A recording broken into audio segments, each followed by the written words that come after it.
हाँ दोस्तों, एक तरफ एचआर नंबर प्लेट की गाड़ियां झारखंड के राजधानी रांची में सरपट करके दौड़ रही थी, तो दूसरी तरफ झारखंड के सीएम के गाड़ियों का काफिला झारखंड के राजधानी रांची में इधर से उधर लगातार घूम रही थी।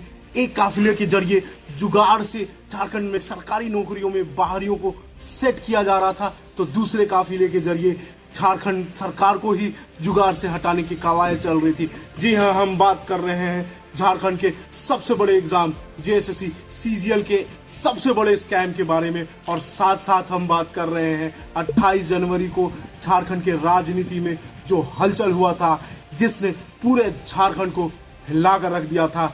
जानेंगे इसी वीडियो में कैसे।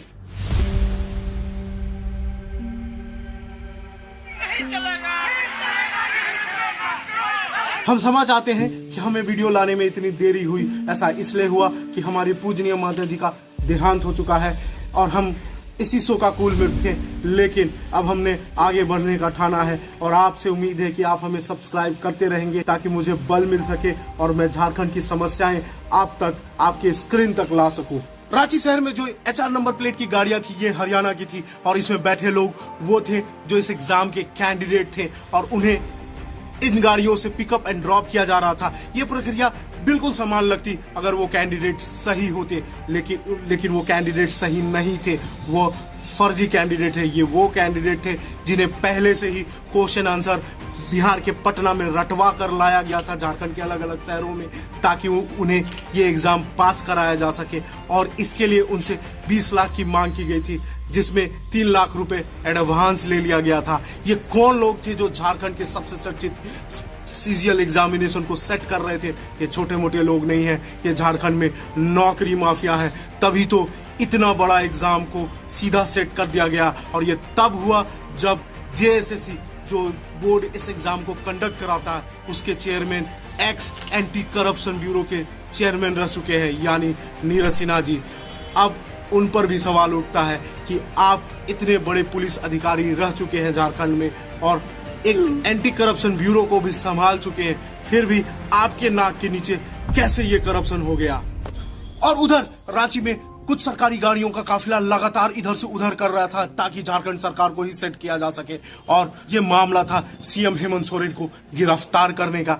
दरअसल सीएम हेमंत सोरेन जमीन घोटाले के एक मामले में फंसे हुए हैं, जिसमें ईडी यानी इन्फोर्समेंट डायरेक्टरेट भारत सरकार लगातार उन पर दबाव बना रही है ताकि उन्हें अरेस्ट किया जा सके, और अंततः उन्हें अरेस्ट भी कर लिया गया ताकि उनकी सरकार को हिलाया जा सके। लेकिन सीएम हेमंत ने वही किया जो हमने अपने पिछले वीडियो में सजेस्ट किया था कि किसी बाहरी को सीएम बना ले और अपनी सरकार को बचा ले, ताकि ये सरकार 5 साल अपना कार्यकाल पूरा कर सके और झारखंड में हो रहे विकास को विराम ना लगे, और जो नौकरियां आ रही हैं वो निर्विरोध आती रहें और झारखंड के युवाओं को एक सही आयाम मिल सके।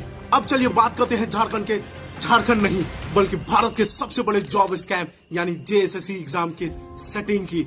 ये पूरा मामला लगता है 100 करोड़ का है, क्योंकि जैसा बात किया जा रहा है कि इनमें 20-20 लाख रुपया प्रत्येक कैंडिडेट से लिया गया है, और लगभग 2017 सीट इस एग्जामिनेशन में निकली थी और उनमें 400 सीट को सेट किया गया था ताकि इन 400 में बाहरी लोगों को सेट करके नौकरी दिलाया जा सके, और इन 400 लोगों से ही 20-20 लाख रुपए की मांग की गई थी, और एडवांस में अगर 3 लाख को जोड़ दिया जाए तो 12 करोड़ हासिल कर लिया। अगर ये अपने मंसूबे में कामयाब हो जाते, जो 28 जनवरी को फेल हो गया, कामयाब हो जाते, तो उनके खाते में 100 करोड़ आ जाता घोटाले का। तो सोचिए, इतना बड़ा स्कैम चल रहा है, वो भी उस इंसान के नाक के नीचे जो स्कैम पकड़ने में माहिर है, यानी हमारे जेएसएससी के चेयरमैन नीरज सिन्हा जी। अगर हालिया में जेएसएससी के नोटिफिकेशन को देखें तो उसमें क्या आया? उसमें ये आया कि जेएसएससी के अधिकारियों का जेएसएससी के इस एग्जाम यानी सीजीएल पर कोई कंट्रोल नहीं होता है। सीजीएल क्या, जेएसएससी की कोई भी कॉम्पिटिटिव एग्जाम होते हैं, उस एग्जामिनेशन पे इसके किसी भी ऑफिसर का कोई कंट्रोल नहीं होता है। होता क्या है कि जेएसएससी एक टेंडर निकालती है जिसमें पूरा का पूरा examination process from question preparing to question delivering, पूरा का पूरा प्रोसेस एक निजी कंपनी को दी जाती है, और वही निजी कंपनी पूरी तरह जिम्मेदार होती है उस एग्जाम को निष्पक्ष और बिना करप्शन के करा लेने के। तो कहीं ना कहीं जेएसएससी के इस नोटिफिकेशन से क्या साबित होता है? यह साबित होता है कि जेएसएससी के अधिकारी दोषी नहीं है, दोषी तो वह कंपनी है जिसने ये टेंडर लिया है। लेकिन जरा ठहर जाइए, ये टेंडर दिया किसने है? आपको ढंग से टेंडर देना चाहिए।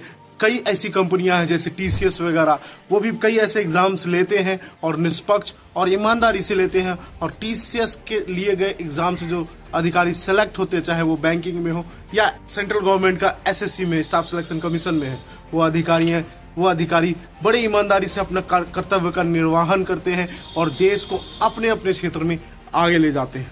अब बात करते हैं उस घटना की जिसने झारखंड की राजनीति को पूरी तरीके से बदल दिया और झारखंड में एक नया सीएम दे दिया। उस सीएम का नाम है चंपाई सोरेन।